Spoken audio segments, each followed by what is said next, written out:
Je sais que c'est notre premier vendredi, on est un peu timide, mais ça va venir, amen. Ça va chauffer avec les temps. D'ici dimanche, nous avons notre journée de célébration où nous allons célébrer encore notre Dieu. Je suis sûr que Dieu va commencer avec nous. Chaque vendredi, bien-aimés, nous revenons avec nos enseignements, que chaque vendredi, nous sommes ici pour être enseignés, pour être édifiés. Je sais que ces vendredis, bien-aimés, en quittant ce lieu, tu seras édifié par cet enseignement, tu seras béni. Dieu va nous parler encore ce soir d'un élément qui est très, très important par rapport à notre destinée, notre vie. Le thème que Dieu m'a mis à cœur de partager avec toi ce vendredi soir où nous sommes revenus dans nos activités, je l'ai intitulé « Ton Dieu sera mon Dieu ».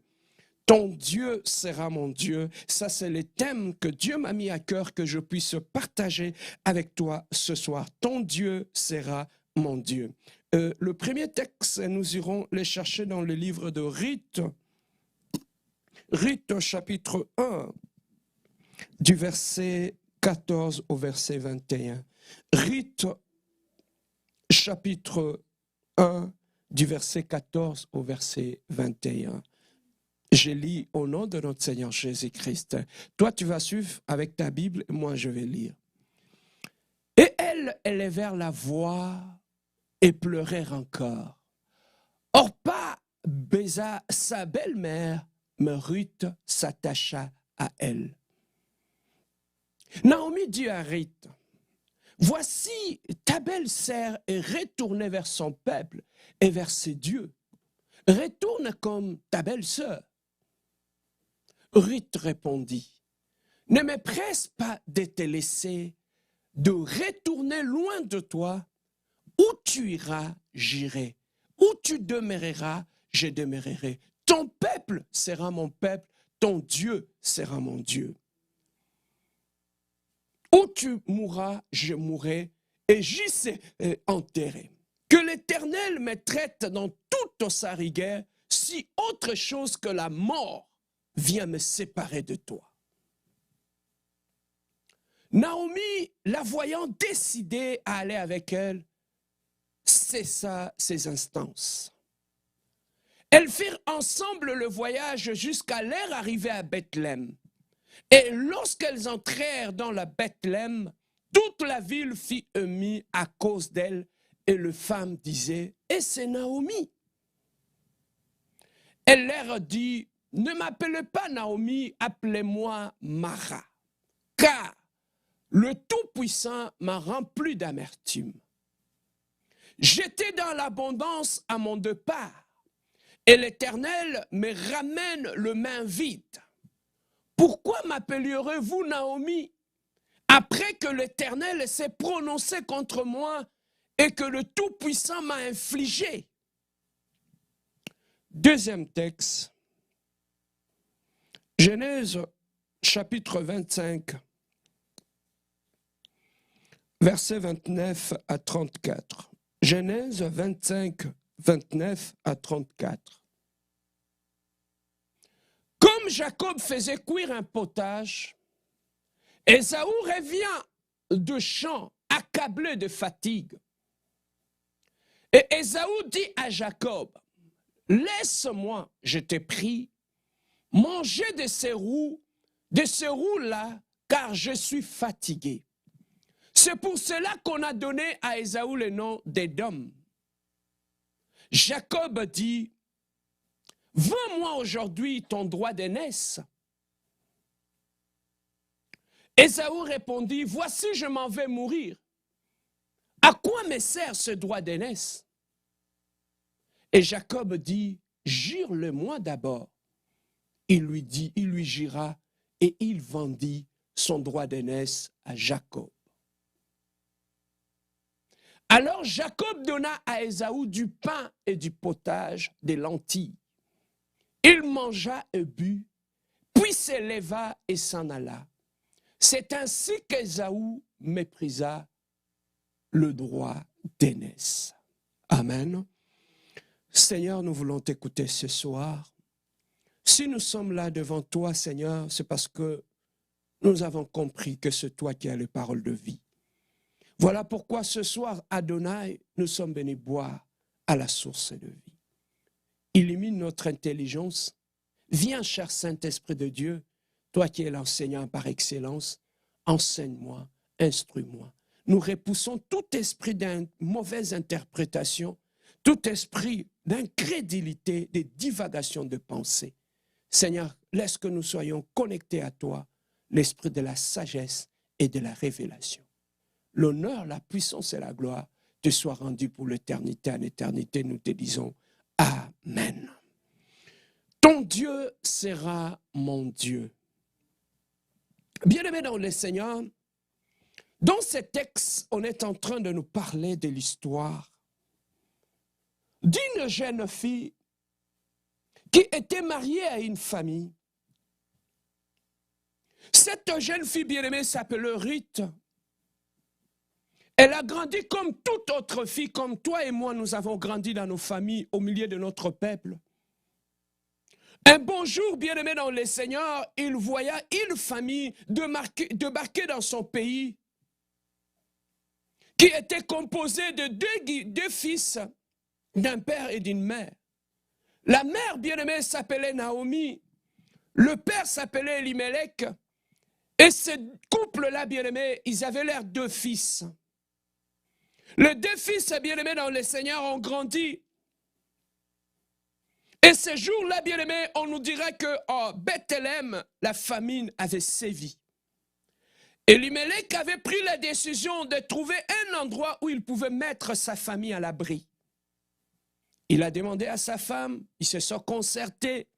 Ils ont dit, nous avons deux enfants, nous devons prendre la décision d'aller dans un endroit où nous allons mettre notre famille à l'abri de la famine.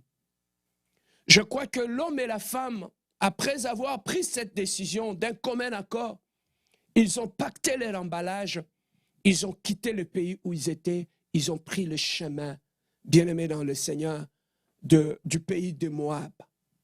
Et arrivé au pays de Moab, bien-aimé dans le Seigneur, cette famille s'était installée et pour eux l'avenir était meilleur. Pour eux tout paraissait beau parce qu'ils étaient dans un nouveau pays avec de nouvelles perspectives au milieu d'un nouveau peuple, avec une autre réalité.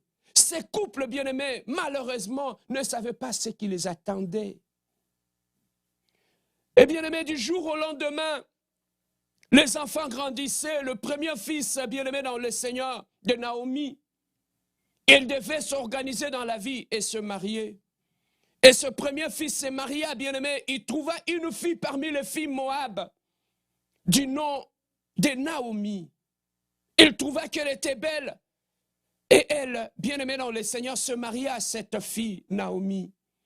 Et bien-aimé dans le Seigneur, le jour qui passait, le deuxième fils, bien-aimé de Naomi, le deuxième fils, bien-aimé dans le Seigneur, de Naomi, se maria, bien-aimé dans le Seigneur, à l'autre fille qui avait le nom de Orpa. Ainsi, bien-aimé dans le Seigneur, les deux fils de Naomi s'étaient mariés. L'un était marié à Ruth, l'autre était marié à Orpa. Ainsi, bien-aimé dans le Seigneur, il y a eu alliance dans la famille entre ces deux belles filles ainsi que leur belle-mère, jour après jour, bien-aimé dans le Seigneur, cette belle-mère, je me dis peut-être, elle était en train de raconter à ces deux belles filles leurs origines, le Dieu qu'ils priaient. Il a vu comment, bien-aimé dans le Seigneur, ces deux belles filles ont vu comment leur belle-mère, Naomi, elle était une femme de prière, elle passait du temps dans la prière, jusqu'à ce qu'un bon jour, bien-aimé dans le Seigneur, la nouvelle tomba. Naomi avait perdu son mari. Elle qui a quitté Bethléem avec son mari et ses deux fils, ce jour-là, bien-aimé, dans un pays étranger, loin de sa famille, loin de tous, il perdra son mari. Vous savez, il est très difficile et compliqué lorsque vous êtes dans un pays étranger, que vous avez perdu celui qui est le visionnaire de la famille, celui qui était l'homme de la famille, celui qui devait protéger la famille. Bien-aimé dans le Seigneur, Naomi avait perdu celui qui était l'homme de son enfance, le chéri de son enfance, du beau jour. Il avait perdu cet homme, loin loin de sa famille dans un pays étranger. Elle a perdu ses repères, bien-aimé, cette pauvre femme. Elle enterra son mari, Elimelech. Mais elle, peut-être, elle s'est dit, je vais m'appuyer sur mes deux fils. Peut-être au travers de mes deux fils, ça va m'aider à passer au travers de cette perte, bien-aimé, insurmontable. Au travers, bien-aimé, dans le Seigneur, de cette situation. Naomi s'était donnée à la prière. Elle s'était appuyée peut-être à son Dieu. Elle s'était appuyée à ses deux fils. Peut-être au travers de ses deux fils, elle pouvait voir l'image de son défunt époux. Et bien aimé, la vie semblait être normale. Tout allait très bien. Jusqu'à ce que, bien aimé dans le Seigneur, un autre jour arriva. Et cette femme qui était encore en train de ruminer le deuil de son époux, en lui annonçant que son premier fils est tombé et il est décédé. Quel choc pour cette femme! Elle était encore en train de se remettre, bien-aimé, de la disparition de son mari. Et elle perdra encore le deuxième être cher, bien-aimé, qu'elle avait, cette femme Naomi. Je me dis, quelle était la douleur de cette pauvre femme, si ce n'est Dieu qui pouvait l'aider à traverser cette situation. Elle s'est dit, peut-être je suis restée avec un de mes fils. C'est sur lui peut-être que je pourrais m'appuyer. Il peut faire mon bonheur. Je peux être bien, m'appuyer sur mon fils, partager peut-être mon temps avec mon fils, le voir grandir un jour, avoir ses enfants, porter mes petits-fils. Peut-être ça pourrait être ma consolation. Et cette femme bien-aimée dans le Seigneur, qui pouvait s'appuyer sur le seul fils qui lui restait dans un pays étranger. Boum! La deuxième chose arriva en lui annonçant, le seul et l'unique fils qui t'est resté, tu l'as perdu. Bien-aimé, il y a des douleurs dans la vie qu'on ne donne pas de nom. Lorsque tu perds un mari, on t'appelle veuve. Lorsque tu perds ta femme, on t'appelle veuf. Lorsqu'un enfant perd ses parents, on les appelle des orphelins, n'est-ce pas?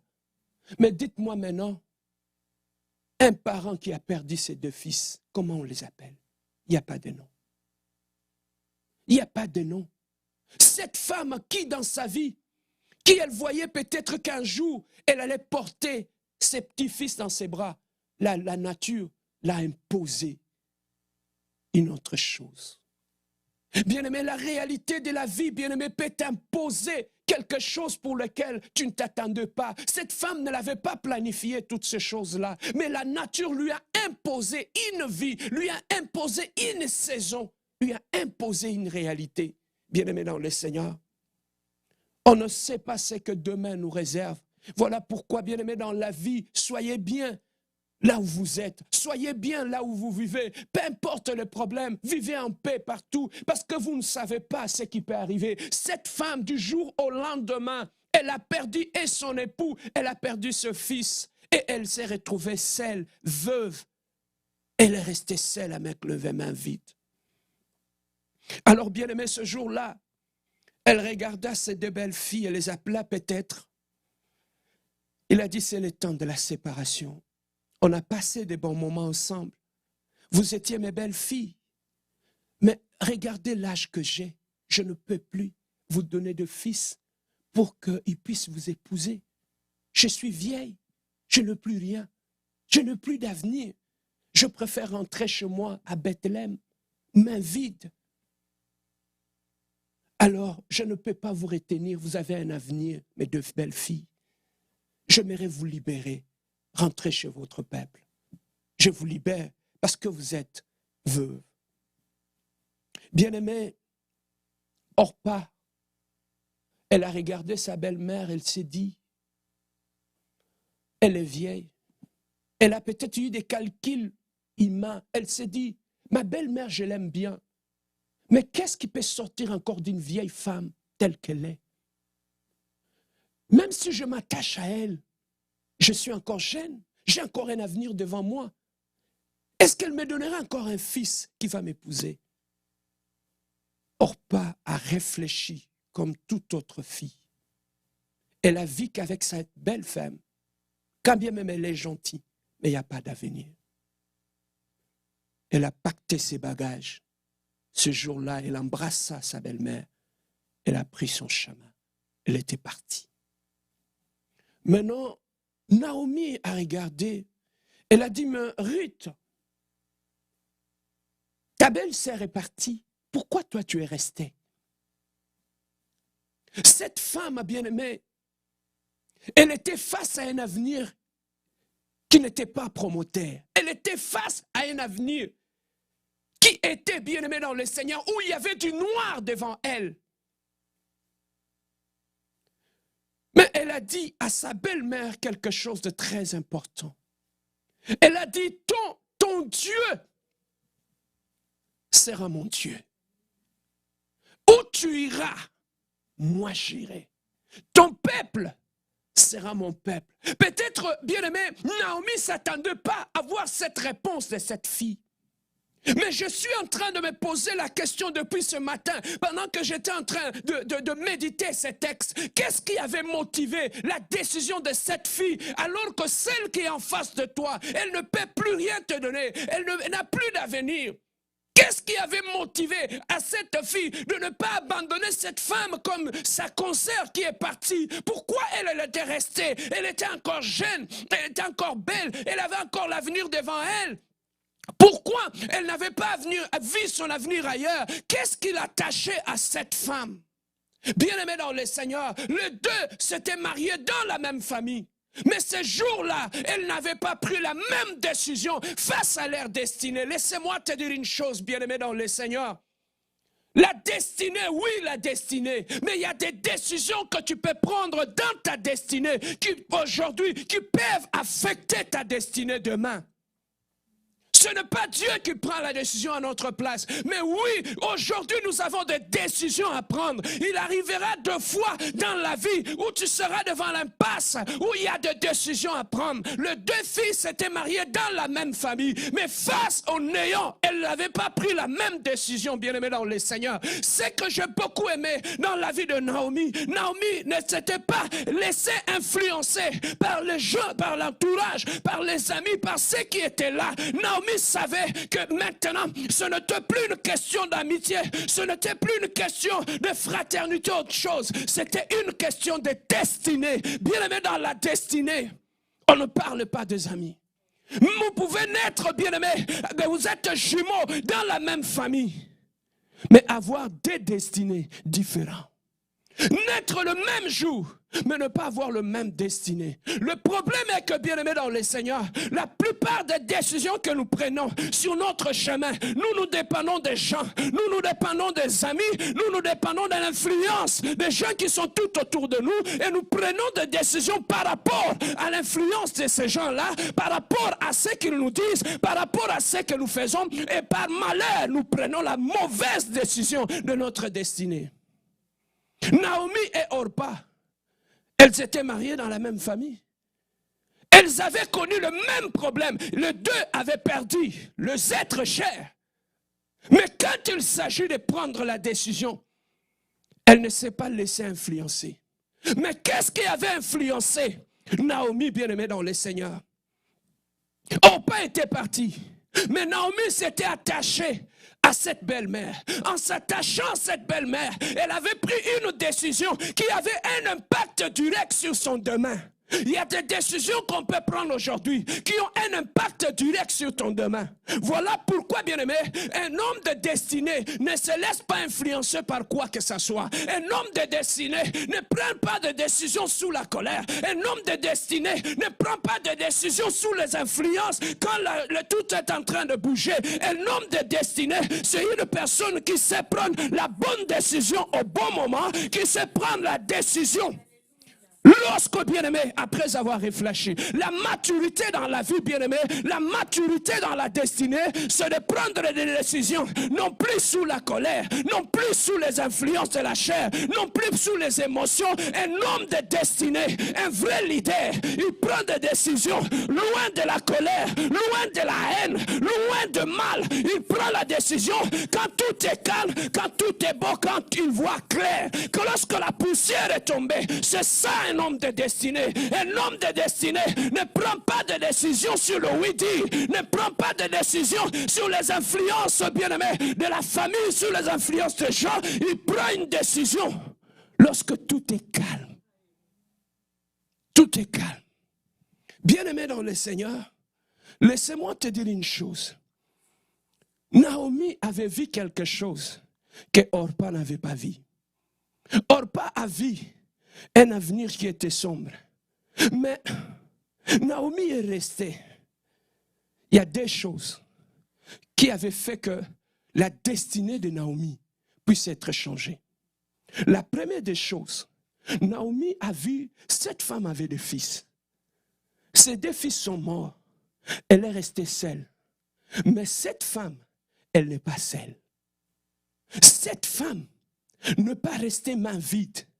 Mais cette femme a un Dieu. Quand bien même elle n'a pas de fils, mais elle a un Dieu. Je vis cette femme. Bien-aimé, aujourd'hui, si peut-être Naomi avait écouté des hommes, on allait lui dire, quoi?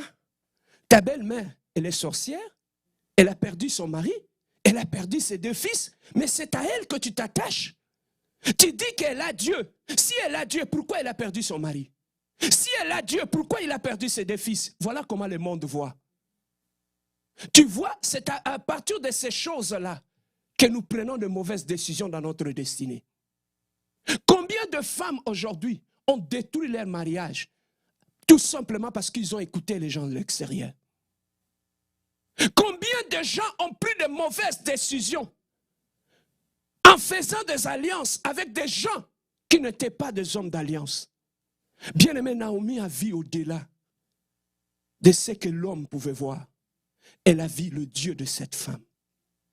Elle a vu comment Naomi, elle a prié. Elle a vu comment cette femme Naomi, elle était dans l'humilité. Elle a vu comment cette femme était une femme de prière. Elle n'était pas parfaite, mais elle était ma belle-mère. Elle priait, elle avait Dieu. Elle a vu comment cette belle-mère les avait traités. Elle a dit, si vraiment cette femme a Dieu. Peut-être Naomi passait du temps à parler à Ruth de Dieu d'Israël. Il a dit, chez nous, on a un Dieu. On a un Dieu qui a fait alliance avec nous. Peut-être elle était en train de parler à Naomi. Comment Dieu les avait sortis de l'Égypte. Comment Dieu a marché avec leurs ancêtres. Comment Dieu les a accompagnés dans de batailles. Comment Dieu, elle a compris. Non, non. Laissez-moi te dire une chose, bien-aimé.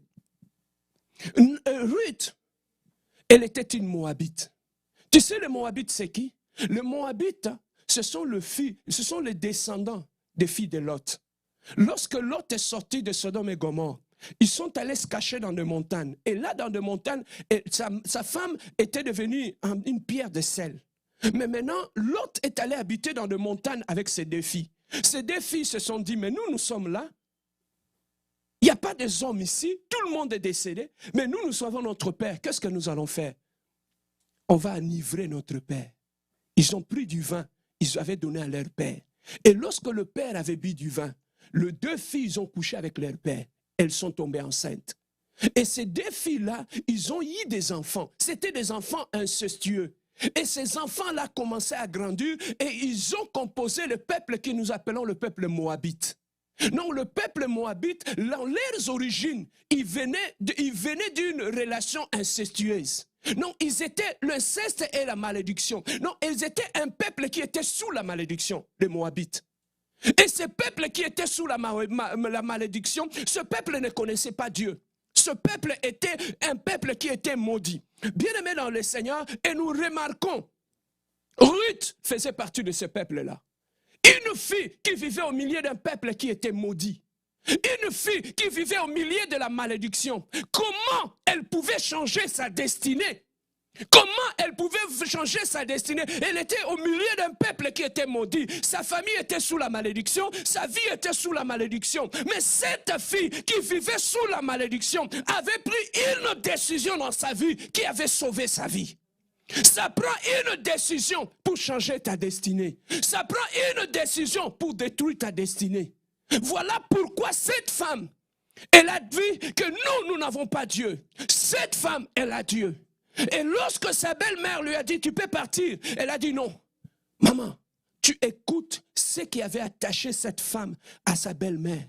Elle a dit, ton Dieu d'abord sera mon Dieu.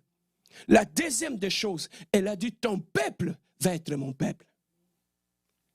Qu'est-ce qu'elle voulait dire par là? D'une façon indirecte, Naomi avait fait alliance avec le Dieu de sa belle-mère. Et Ruth avait fait alliance avec le Dieu de sa belle-mère. Elle s'est attachée à ce Dieu-là. Automatiquement, elle est rentrée dans l'alliance de Dieu d'Israël. Et quand elle a fait alliance avec ces dieux-là, bien aimé dans le Seigneur, ce peuple-là, le peuple d'Israël, c'était un peuple qui avait fait alliance avec Dieu. C'était un peuple qui avait des promesses. Alors lorsque Ruth s'était attachée à un peuple qui avait Dieu, un peuple qui était dans l'alliance, les bénédictions de l'alliance de ces peuples sont revenues dans sa vie. Elle a bénéficié de bénédictions de l'alliance qu'elle avait faite avec sa belle-mère. La deuxième des choses, elle a dit, ton peuple sera mon peuple. Qu'est-ce que je veux dire par là? Bien-aimés dans le Seigneur, nous sommes le fruit de notre environnement.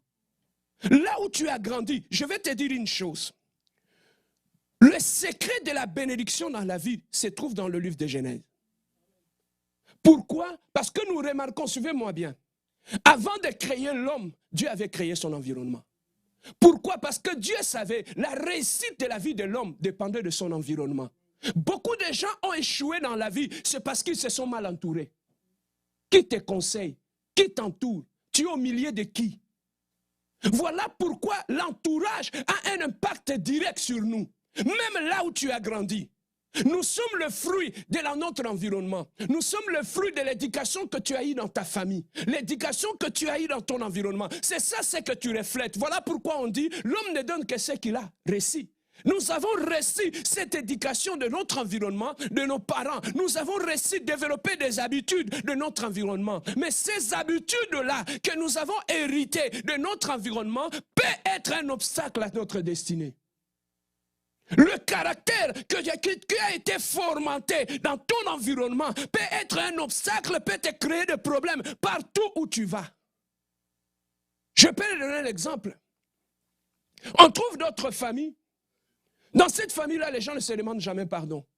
C'est une famille problématique, où il y a des problèmes du matin au soir, où les gens s'insultent, où les gens peuvent rester 6 mois, 2 ans sans se parler.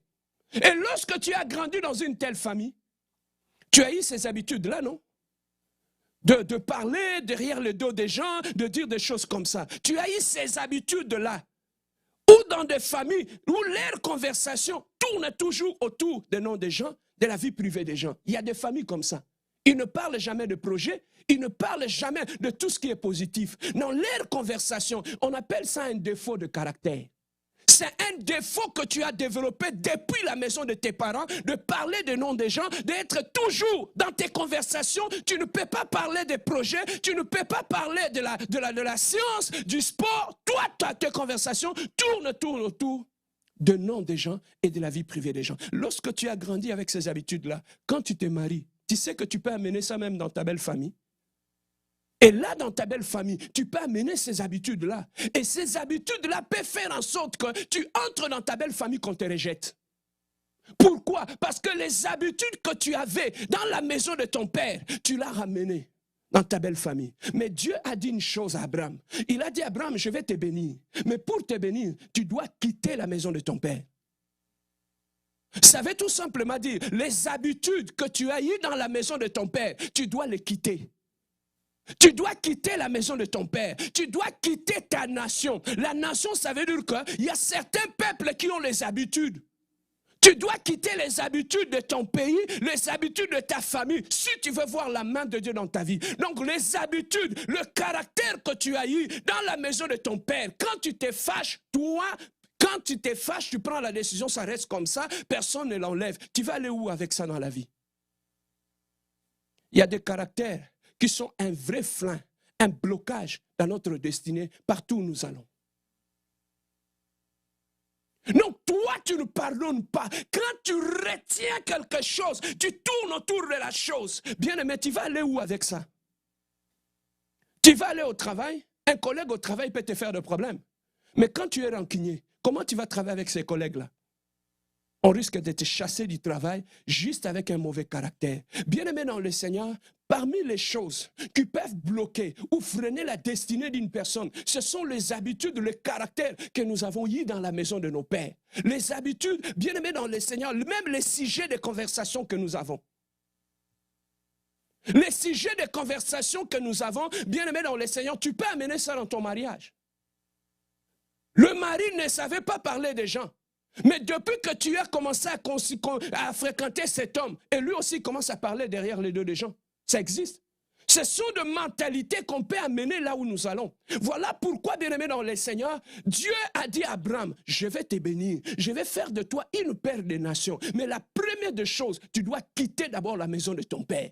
La deuxième des choses, tu dois quitter ta nation et ton pays. Donc, la mentalité de ton peuple, parce qu'ils adoraient d'autres dieux. Je ne peux pas te bénir lorsque tu as la mentalité d'un peuple qui adore des dieux étrangers. Voilà pourquoi Dieu lui a dit, tu dois quitter pour que j'aille te bénir. Dans la vie, si tu veux entrer dans ta destinée, tu dois quitter.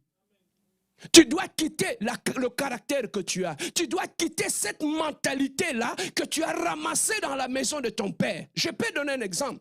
Un enfant qui a grandi, là où le parent parle des gens, quand il va être grand, il va faire quoi? Il va parler des gens, non? Est-ce qu'il va trouver ça normal? Non. Voilà pourquoi, bien-aimé dans le Seigneur, dans nos conversations, on a toujours des noms des gens, de la vie des gens, on parle derrière le dos des gens. Ça caractérise, bien-aimé, la mentalité que nous avons eue dans la maison de nos pères. Et on ne peut pas constater que cela est mauvais. Pourquoi? Parce qu'on est grandi dans ça. On a vécu dans ça. Bien-aimé, quand tu grandis dans ces habitudes-là, il est difficile pour que tu puisses savoir qu'il y a quelque chose qui est mauvais. Mais bien-aimé dans le Seigneur, maintenant, écoute, Dieu a dit à Abraham, non, Ruth était révélée. Dieu a dit à Abraham, quitte la maison de ton père, quitte ton peuple, moi je vais faire quoi? Je vais te bénir. Pour changer la destinée d'Abraham, Dieu lui a demandé de quitter la mentalité de son peuple. Mais regardez ici quand Naomi parle, regarde. Il dit, quand Ruth parle, il dit à Naomi, très bien, ton peuple, c'est là mon peuple. Naomi n'avait pas un peuple. Ruth n'avait pas un peuple. Les Moabites étaient leur peuple, non? Mais la première des choses, elle a compris que je dois me déconnecter d'un peuple qui était sous la malédiction pour m'attacher à un peuple qui était béni, qui avait des promesses. Dans la vie, apprends à quitter certaines choses pour entrer dans ta destinée. Il y a certaines personnes que tu dois quitter pour entrer dans ta destinée. Il y a certaines mentalités de ton peuple, de ton pays que tu dois quitter lorsque tu veux rentrer dans ta destinée. Voilà pourquoi Naomi a dit très bien, Ruth a dit très bien, ton peuple sera mon peuple. Ça veut dire qu'elle avait abandonné la mentalité de son peuple pour s'attacher à la mentalité du peuple d'Israël. La deuxième des choses, la des choses qui avait fait que la destinée de Naomi puisse changer. La première des choses, elle a choisi un Dieu. Elle a dit très bien à Naomi, ton Dieu va être mon Dieu. Non, elle s'est attachée à un Dieu d'alliance, à un Dieu d'Israël. Et lorsqu'elle s'était attachée à un bon Dieu, ce Dieu-là avait changé sa destinée. Ça, c'est la première des choses. La deuxième des choses qui avait changé la destinée de Naomi, c'était parce que Naomi avait choisi de quitter la mentalité d'un peuple adorateur, à un peuple qui était sous la malédiction, pour s'attacher à un peuple qui était sous la bénédiction. Donc voilà les deux choses qui avaient changé la destinée de cette femme. Tu t'attaches à qui? Lorsque tu t'attaches aux gens, tu te bases sur quoi pour t'attacher aux gens? Hein? Lorsque, non, lui c'est ma meilleure amie, lui c'est moi et moi. Qu'est-ce qui vous attache? Ce qui avait attaché Naomi et Ruth, ils avaient le même Dieu. Et ils avaient un seul peuple. Mais lorsque tu t'attaches aux amis, as-tu le même Dieu? Pries-tu le même Dieu avec ces gens-là?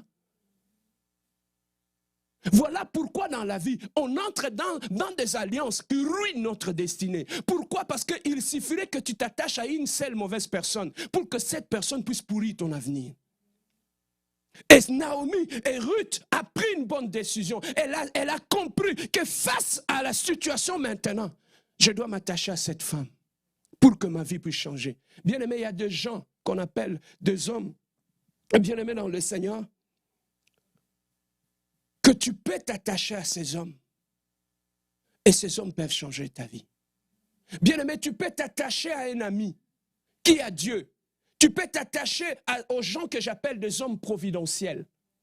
À chaque saison de la vie, Dieu nous envoie toujours des gens qui vont nous prendre par la main, qui vont nous traverser dans la nouvelle saison. Mais le grand problème chez nous, c'est quoi? On est trop intelligent, on connaît tout. On croit que dans la vie, on peut faire notre parcours seul. Voilà, bien-aimé dans le Seigneur, Naomi avait compris que, Ruth avait compris que Naomi était une personne providentielle. Que si je m'attache à cette personne, ma destinée va changer. La personne providentielle, ça peut être ton pasteur. Moi, je bénis Dieu parce qu'il a mis mon père spirituel sur mon chemin. Il m'a beaucoup aidé.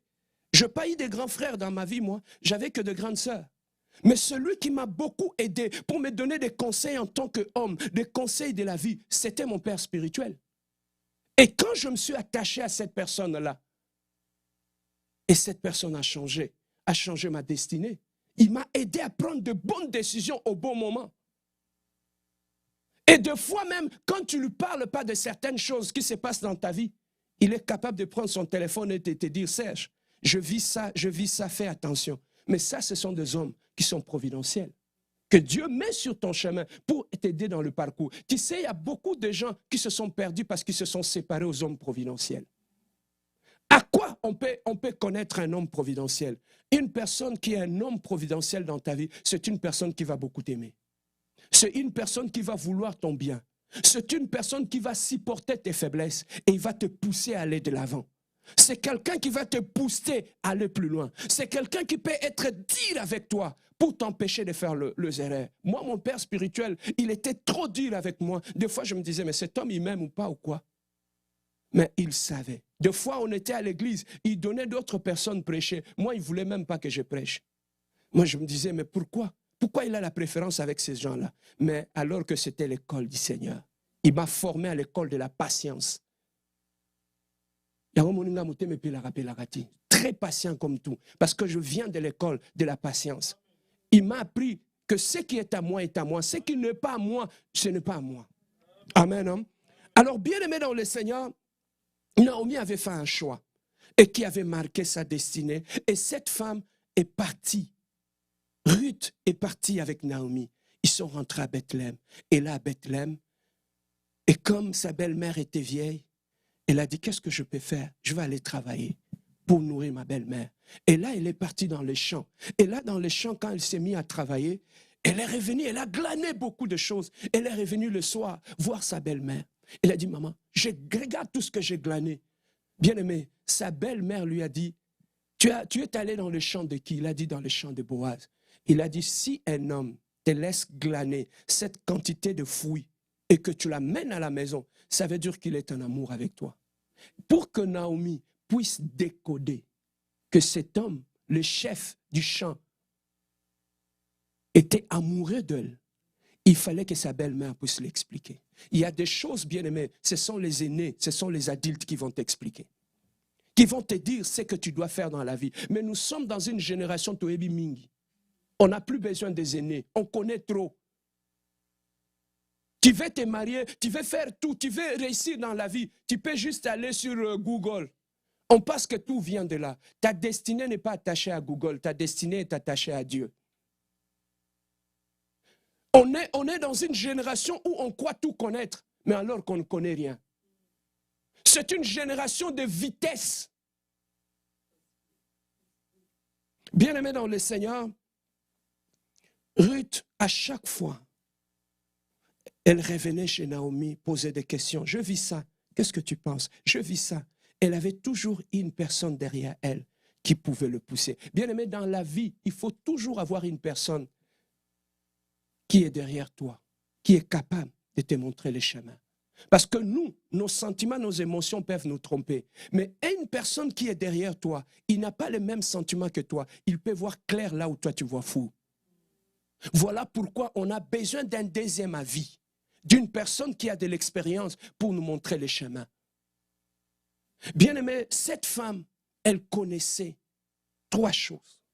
Le Dieu de Naomi, le peuple de Naomi et le conseil de Naomi. C'est ça qui a fait qu'elle était patiente. Elle ne s'était pas appuyée à sa beauté. Elle écoutait encore sa belle-mère. Bien-aimé, jusqu'à ce que sa belle-mère dit, va au pied de Boaz, va dormir à ses pieds.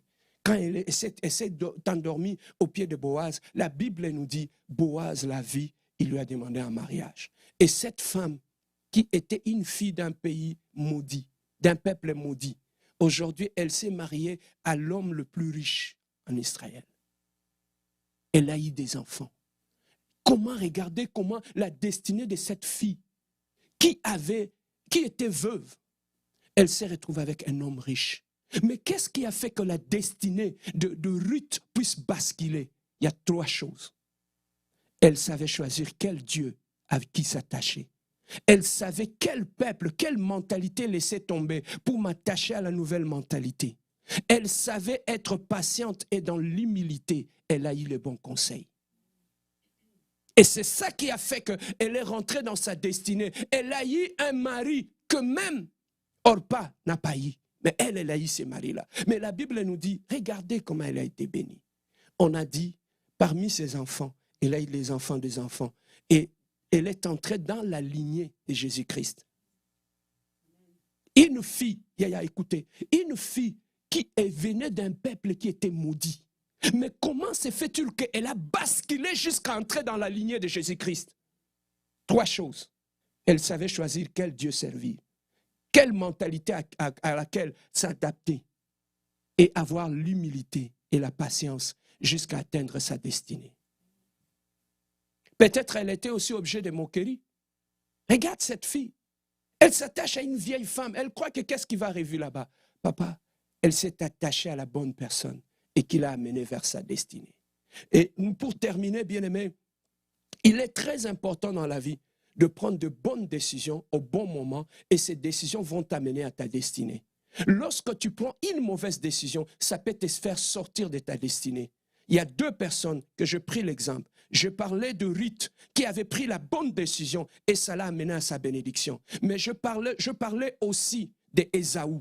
Ésaü, à cause de la famine, il avait pris une décision. À cause de la famine, elle avait vendu son droit d'aînesse à Jacob, son petit frère. Bien-aimé dans le Seigneur, combien d'entre nous vendent leur droit d'aînesse pour un besoin qui n'a rien à voir avec ton futur? À cause, tu veux satisfaire un besoin immédiat, tu peux compromettre ta destinée. Combien de garçons aujourd'hui, combien de filles aujourd'hui? Je parlais encore avec une fille lorsque j'étais au pays. Elle a grandi, elle avait 19 ans. Tout le monde commençait à se moquer d'elle. Comment ça, tu n'as pas un copain? Comment ça, toi, tu gardes encore ta virginité? C'est une honte. À 19 ans, tu es vierge. C'est une honte. Et tout ça, c'est la pression de l'environnement.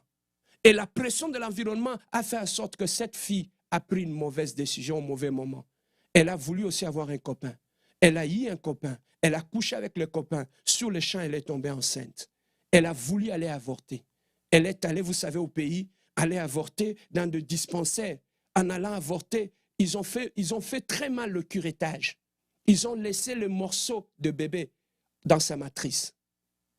Et elle est rentrée à la maison. Elle commençait à avoir de douleurs au niveau de bas-ventre. Elle était atroce. Elle était obligée d'avouer à ses parents. Elle a avoué à ses parents, c'était tard. On l'amène à l'hôpital et elle est passée sur la table d'opération. Quand elle est ressortie de là, le médecin a fait asseoir ses parents. Il a dit, votre fille, tout est pourri là-dedans. On a enlevé toute la matrice. Dans sa vie, désormais, elle n'aura plus d'enfants. Une décision, celle, et qui a condamné toute ta vie.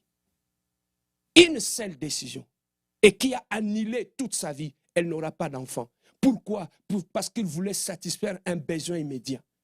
Il y a des décisions bien aimées dans le Seigneur. La vie a beaucoup de pièges. Vous êtes jeune. Faites très attention aux décisions que vous prenez. Certaines décisions peuvent ruiner toute ta destinée et ta vie est complètement finie. Ésaü avait eu une décision. Il avait faim. À cause de la faim, il a vendu ce qu'il a important dans sa vie. Bien aimé dans le Seigneur, à cause du besoin présent, tu peux vendre ce qui est important dans ta vie. Combien de femmes aujourd'hui qui ont détruit leur mariage, tout simplement à cause d'une colère passagère, elle a pris une décision de quitter son mari. Aujourd'hui, elles sont nulle part. l'avenir des enfants est parti et a sauté en éclats. Combien des hommes, des jeunes garçons que je vis lorsque nous étions étudiants en 2e à 3e graduat, des jeunes qui avaient l'avenir, mais à cause du besoin du corps, parce qu'ils voulaient se sentir meilleurs que les autres, ils ont commencé à coucher avec toutes ces femmes qui vendaient au marché, qui avaient de l'argent. Mais la plupart de ces jeunes-là, quand ils se sont 2 ans, 3 ans après, il y a un qui est allé à l'hôpital, on a dit, monsieur, tu as atteint de l'HIV. Tout est pareil, sombre. Sur 5, il y en a au moins 4 qui sont décédés à cause du besoin présent. Bien-aimé dans le Seigneur, dans la destinée, fais très attention aux décisions que tu prends. J'aime toujours le dire, la vie est faite des décisions et des conséquences des décisions. Il y a certaines décisions que tu peux prendre aujourd'hui qui peuvent ruiner ta vie. Mais il y a aussi des décisions que tu peux prendre qui peuvent changer ta destinée comme la destinée de Ruth. Ne sois pas Ésaü, mais sois Ruth. Regarde ton voisin, dis-lui ne sois pas Ésaü. Ne vends pas ton droit d'aînesse, mais attache-toi à la personne providentielle. Bien-aimé, le diable, il sait très bien qui va t'aider à traverser cette étape. Tu vas remarquer une chose. La plupart des gens qui nous aident, ce sont les gens avec qui nous avons des problèmes. Pourquoi? Parce que le diable ne veut pas. Il veut que tu te perds. Alors tous ces gens que Dieu mettrait sur ton chemin, lorsque tu n'as pas le discernement, tu risques d'entrer en guerre avec eux. Les gens que Dieu a mis sur ton chemin. La plupart des gens, bien-aimés, que nous haïssons, que nous combattons, ce sont les gens que Dieu a mis sur notre chemin pour nous aider. Mais lorsque tu ne le sais pas, tu risques, bien-aimé, de croire que tu peux construire le monde à ta façon. Ça, c'est notre problème, nous les jeunes. Je ne pense pas que si nous étions là, on pouvait avoir la patience de Ruth, d'attendre d'une vieille femme qu'une bénédiction peut surgir de là. Dans ce que tu crois que la bénédiction ne viendra pas de là, fais attention. La bénédiction peut venir même d'une vieille femme. Sur le cul, tu ne vois rien aujourd'hui. Il y a ce que l'homme peut voir dans la vie, il y a ce qui est caché. Voilà pourquoi avant de prendre n'importe quelle décision, mets tes genoux par terre et prie Dieu. Moi, j'ai fait beaucoup d'erreurs dans ma vie. C'est parce que je prenais à ces moments-là des décisions sous les émotions. J'ai fait pas mal d'erreurs. Mais Dieu m'a enseigné. Aujourd'hui, je ne prends jamais la décision, ni sous la colère, ni sous la tristesse, ni sous l'influence des gens. Si j'ai une décision à prendre, ça peut me prendre du temps. Parce que je dois consulter mon Dieu. Parce que c'est lui qui a dit, je connais le plan que j'ai formulé pour vous, le plan de bonheur. Celui qui a le plan de ma destinée, ce ne sont pas les amis, ce n'est pas la famille, ce n'est pas ma tante, mais c'est celui qui est en haut. Voilà pourquoi je les consulte avant de prendre n'importe quelle décision. Quelqu'un a été béni ce soir. Lève-toi là où tu es, nous avons fini. Nous allons prier. Nous allons prier ce soir. Je parlais de la sagesse et de l'intelligence dans la destinée.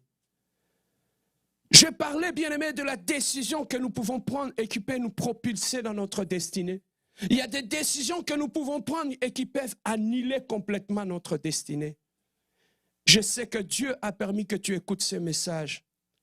Bien-aimé dans le Seigneur, la parole de Dieu, c'est pour tout le monde. Mais la voix de Dieu, c'est pour une seule personne. Dieu nous a parlé tous, mais au travers de ce message, Dieu a voulu parler à un cœur. Dieu a voulu nous éclairer. Dieu a voulu bénir une personne ce soir. Je ne sais pas qu'est-ce que Dieu t'a dit ce soir, mais j'aimerais que tu baisses simplement ta tête et que tu puisses dire à Dieu qui te donne la sagesse et l'intelligence qui t'amènera vers ta bénédiction, vers ce que tu veux. Baisse ta tête et parle à notre Dieu. Prions notre Seigneur, alléluia. Éternel, le Dieu de gloire, Papa. Ce soir, je suis venu encore au-devant de toi, Prince de paix. Seigneur, parle-moi, instruis-moi, éternel, le Dieu de gloire, Papa. J'ai besoin de l'intelligence et de la sagesse dans ma destinée. Seigneur, apprends-moi à être humble dans ma destinée. Apprends-moi à savoir m'humilier dans